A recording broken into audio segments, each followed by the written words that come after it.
The galaxy had seen many wonders. Ancient civilizations had built empires across star systems. They had harnessed the power of suns and bent space itself to their will. But nothing in 10,000 years of recorded galactic history had prepared anyone for what the humans would do. It started on a forgotten world called Draconis 7. The planet was unremarkable in most ways. It had toxic air, violent storms, and mountains that reached into the clouds. But Draconis 7 had one thing that made it valuable beyond measure. Dragons lived there. Real dragons. Not the small creatures that other species called by that name. These were massive beasts of scale and fire. They flew through poisonous clouds and breathed flames hot enough to melt starship hulls. Their blood was worth more than entire planets. The Valkyrie Empire had claimed Draconis 7 centuries ago. They were an old species, proud and powerful. They had blue skin and 4 arms. Their technology was advanced, but their methods were cruel. They hunted the dragons slowly and carefully, 1 dragon every decade. The blood was too dangerous to harvest quickly. Even a single drop could kill an unprotected handler. The Valkyrie used it for medicine, for weapons, for rituals that extended the lives of their noble class. Then the humans arrived. Captain Elena Voss stepped off her ship and looked at the purple sky of Draconis 7. She was not tall. She was not particularly strong. She had brown hair tied back and eyes that had seen too many hard years. Behind her stood 12 other humans, scientists, engineers, soldiers. They called themselves the Prometheus crew. The Valkyrie governor watched them from his tower with 4 narrowed eyes. He had allowed these humans to land only because they had paid well. Humans were new to the galactic stage. They had only discovered faster than light travel 50 years ago. They were curious creatures, always asking questions, always poking at things they did not understand. The governor expected them to die quickly on this world. Most visitors did. Elena had other plans. She had spent 15 years studying everything the galaxy knew about dragons, their biology, their behavior, their legendary blood. She had read ancient texts from species that no longer existed. She had traded favors with information brokers on 100 stations. She knew something that the Valkyrie had never discovered. Dragon blood was not just powerful on its own. It was a catalyst, a key that could unlock potential in almost any substance it touched. The humans set up their camp at the base of Mount Karos. The mountain was home to the oldest dragon on the planet, a beast called the Eternal by the Valkyrie. It had lived for over 2,000 years. Its scales were black as space itself. Its eyes glowed like dying stars. The Valkyrie never hunted this one. They considered it sacred. They also considered it impossible to kill. Elena did not want to kill it. She wanted something else entirely. For 3 months, the humans worked. They built strange machines. They dug into the mountain. They collected samples of everything: rocks, plants, water, air. The Valkyrie watched with growing confusion. These humans were not behaving like hunters. They were behaving like they were preparing for something much bigger. Dr. Marcus Chen was the chief scientist of the Prometheus crew. He was an old man with white hair and hands that shook slightly when he was excited. He had been shaking a lot lately. In his laboratory tent, he had constructed something that no species had ever built before. It looked simple. Just a large metal container with tubes and wires attached. But inside that container was a combination of elements that should not exist together. Plasma from a neutron star, crystals grown in absolute zero, water from the ocean moons of Titan, and at the center, waiting to be activated, a hollow space shaped like a sphere. Marcus called it the Cauldron. Elena climbed the mountain alone on the 92nd day. She carried only a small container and a knife. The Valkyrie patrol ships followed her at a distance. They were certain she would die. The Eternal had killed hundreds of hunters over the centuries. It did not tolerate visitors. She found the dragon in a cave near the summit. It was even larger than she had expected. Its head alone was bigger than her entire ship. When it opened its eyes and looked at her, she felt fear, unlike anything she had ever known. This was a creature that had watched civilizations rise and fall. It had seen stars born and die. It was ancient beyond human understanding. Elena did not run. She sat down on the cold stone floor and she waited. The dragon watched her for 3 days. It did not attack. It did not speak. It simply watched. On the 4th day, something changed. The dragon lowered its massive head until one eye was directly in front of Elena. She could see herself reflected in that golden eye. She looked very small. Then the dragon spoke. Not with words, with something deeper. Images flooded Elena's mind. She saw the history of this world. She saw the Valkyrie arrive and begin their harvesting. She saw the dragon's children hunted one by one over centuries. She felt the dragon's rage, its grief, its terrible loneliness. She also felt its curiosity.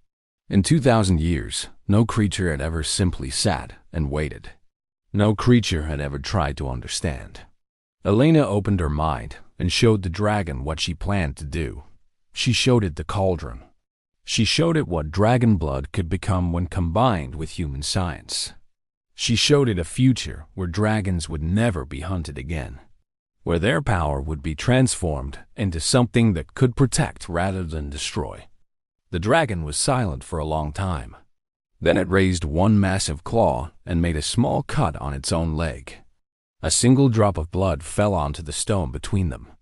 It glowed with inner fire. Elena collected it carefully in her container. She bowed to the dragon and she climbed back down the mountain. The Valkyrie governor was waiting for her at the bottom. He was not alone. 50 soldiers stood behind him with weapons drawn. He demanded to know what she had taken. When she showed him the single drop of blood, he laughed. 1 drop was nothing. 1 drop was barely enough to cure a common illness. The humans had wasted 3 months for 1 drop of blood. The governor decided they were even more foolish than he had thought. He let them leave. The Prometheus crew returned to human space. They went to a research station hidden in the asteroid belt of a small yellow sun. There in the deepest laboratory, Marcus Chun prepared the cauldron. Elena placed the container with the dragon blood into a special holder above the metal vessel. The entire crew gathered to watch. When the drop fell into the cauldron, everything changed. The liquid inside began to glow. Not with ordinary light, with something that seemed to come from another dimension entirely. Colors that human eyes were not designed to see. Patterns that made the brain hurt to observe. The temperature in the room dropped 50 degrees in seconds. Then it rose 100 degrees. The walls began to vibrate. The floor cracked. Several crew members fell to their knees from the pressure. Marcus watched his instruments with tears streaming down his face. It was working. It was actually working. The dragon blood was catalyzing a reaction that should have been impossible. The elements in the cauldron were combining into something new, something that had never existed anywhere in the universe before. The process took 7 hours. When it was done, the glow faded. Marcus carefully opened the cauldron and looked inside. There, floating in the center, was a small sphere of liquid. It was silver and gold and black all at once. It moved like it was alive. It pulsed like a heartbeat. They called it the Prometheus solution. The first test happened 3 weeks later. A human volunteer named Sarah Park allowed herself to be injected with a microscopic amount of the solution. The effect was immediate. Her cells began to change. Her DNA rewrote itself in real time. Within an hour, Sarah was no longer entirely human. She was something more. She could see electromagnetic fields. She could hear radio waves. Her skin became resistant to radiation and extreme temperatures. Her muscles grew denser without growing larger. Her reflexes increased 100-fold. Her brain formed new neural connections that allowed her to process information faster than any computer. She was the first of a new kind of human, an evolved human, a human who could survive anywhere in the galaxy. Word spread quickly. Other humans volunteered. The Prometheus crew refined the process, made it safer, made it more controlled. Within 5 years, over 1 million humans had been enhanced with the solution. They became known as the Evolved. The Valkyrie were the first to understand what had happened. They realized that the humans had done in 5 years what they had failed to do in 5 centuries. They had unlocked the true potential of dragon blood, and they had shared it with their entire species instead of hoarding it for the elite. The governor who had laughed at Elena was executed by his own government for his failure. The Valkyrie Empire declared war on humanity. They sent their greatest fleet to destroy the human homeworld. 300 warships carrying millions of soldiers. The Evolved met them in the void between stars. Captain Elena Voss had been one of the first to receive the solution. She commanded a ship now with a crew of 200 evolved humans. They did not fight like other species fought. They did not hide behind shields and armor. They moved through space like they belonged there. They anticipated enemy attacks before they happened. They coordinated without communication devices. Their minds linked together in ways that no technology could explain. The battle lasted 6 hours. When it was over, 287 Valkyrie ships had been destroyed. The humans had lost 11. The Valkyrie Empire surrendered unconditionally. Elena returned to Draconis 7 after the war. She climbed the mountain once more to the Cave of the Eternal. The dragon was waiting for her. It had known she would come back. She showed it what had happened. The battles. The victory. The new humans who now walked among the stars without fear. She showed it the communities of evolved humans who had returned to Draconis 7 to protect the remaining dragons. Never again would they be hunted. The dragon showed her something in return. A vision of the future. A galaxy transformed by what the humans had become. Wars ending. Species cooperating. Mysteries being solved that had confused the ancient races for millennia. The Prometheus solution had not just changed humanity. It had started a chain reaction that would change everything. Elena smiled. She was old now. Gray hair, wrinkled skin. But her eyes still burned with the fire of someone who had dared to dream impossible things. She sat with the dragon until the sun set. 2 ancient beings now, both changed by what they had created together, both looking toward a future brighter than either of them had ever imagined. The galaxy had seen many wonders, but it had never seen anything like what happened when dragon blood dripped into a human cauldron. It had never seen what happened when humanity decided to evolve. It had never understood what humans were truly capable of when they stopped being afraid and started being brave. Now the galaxy knew, and it would never forget.